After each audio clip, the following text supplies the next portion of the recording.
Então, a gente já tem mais de um mês que a gente está gravando várias videoaulas, temas de história, né?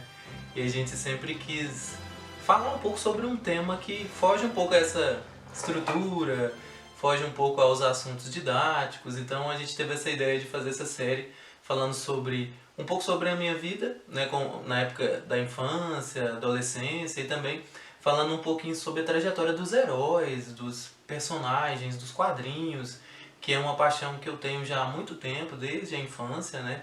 Começou lá com meu pai, que todos os meses que ele levava a gente para cortar o cabelo, lá na rodoviária tinha uma banca de revistas imensa. E aí a gente podia escolher qualquer revistinha.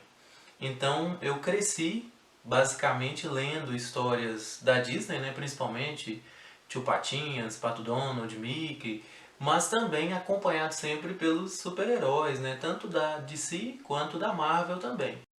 Então, já sou professor já praticamente há 25 anos, né, e já trabalhei com pessoas de todas as idades, mas comecei minha carreira trabalhando com crianças mesmo, lá na quinta ou oitava série, né, nos anos 90, meados dos anos 90. Sempre, depois passei a trabalhar com o ensino médio, com a educação de jovens e adultos, né, mas sempre que eu tinha oportunidade, eu inseria o tema dos super-heróis em algum assunto que eu estava trabalhando.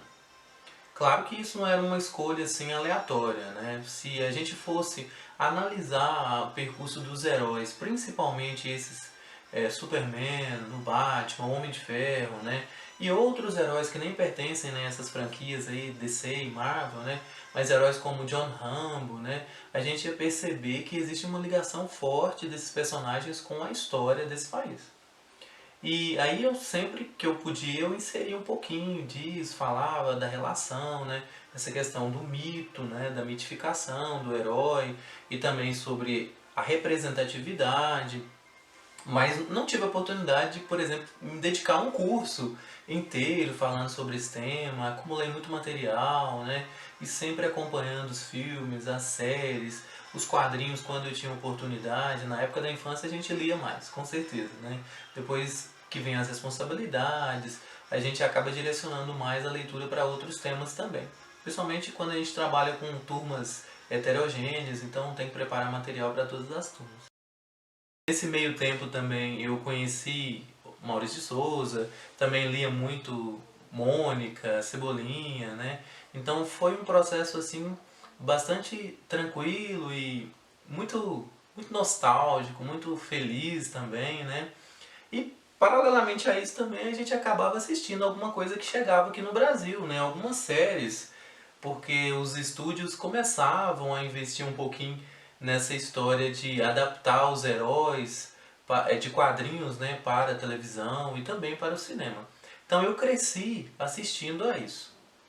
Lá na adolescência também tive contato com muitas séries, assisti muitas séries na Sessão Aventura, que era exibida na Globo, né? E depois, a partir ali dos meus 10 anos, comecei a acompanhar alguns filmes, produções já que já tentavam colocar os heróis, né, em grandes longa-metragens, já com um orçamento assim maior, né? Já com atores mais conhecidos. Ou seja, eu percebia, lógico, na época isso não acontecia, né? Mas hoje eu percebo que aquele período foi um período assim de tentar tornar um pouco mais adulto um universo que antes era meramente infantil, né?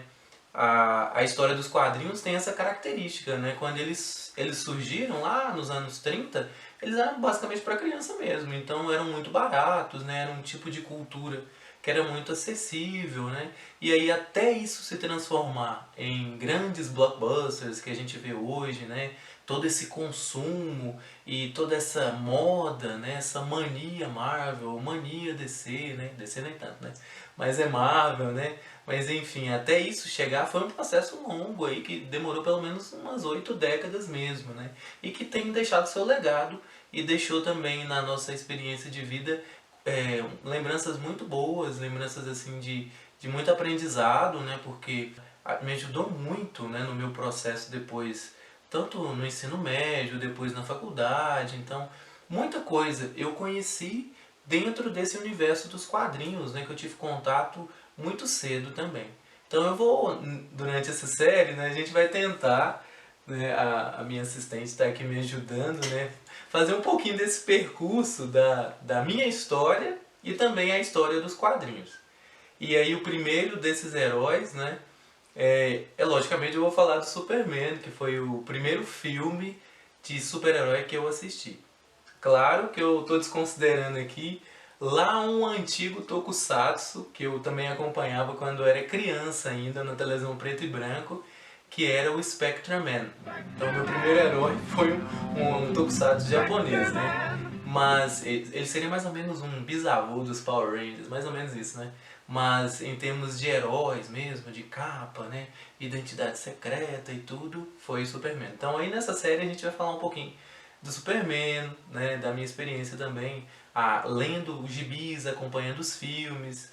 Aí depois a gente vai caminhando, falar sobre o Batman. Pretendemos falar um pouquinho também sobre essa relação dos Estados Unidos com esses personagens, né? E aí a gente quer falar um pouquinho sobre a Mulher Maravilha, essa questão dela como símbolo, né, do feminismo, e o Capitão América nesse espaço aí de militarismo norte-americano, a presença dele na Segunda Guerra Mundial, como isso acabou criando um mito também dentro daquela sociedade, né? Uma sociedade que a gente já sabe que é bem militarizada, né? E aí nós vamos caminhando um pouquinho mais até chegar nos anos 60, que foi a época mais fértil, assim, de criatividade, de heróis mais humanizados, que é o que a gente quer falar também. Né? Claro, né? Sempre recebendo influência de fenômenos como a Guerra Fria, mas também tentando abarcar as diferenças e as minorias que naquela sociedade clamavam por direitos iguais. E aí nós temos os X-Men, nós vamos falar um pouquinho sobre o Quarteto Fantástico, sobre o Incrível Hulk, sobre o Pantera Negra, né? E também, lógico, né? Vamos falar um pouquinho sobre o Homem-Aranha, que se tornou um símbolo, né? Um herói aí com mais de 50 anos que até hoje arrasta multidões em qualquer filme, né? Apesar das diferenças de atuações entre os vários atores, né? Que já vestiram o capuz do Homem-Aranha, mas que onde quer que o Homem-Aranha apareça, sempre existe uma legião de fãs. Então, não percam, a gente vai tentar falar um pouquinho sobre essa história e vocês acompanhem a gente. Até lá!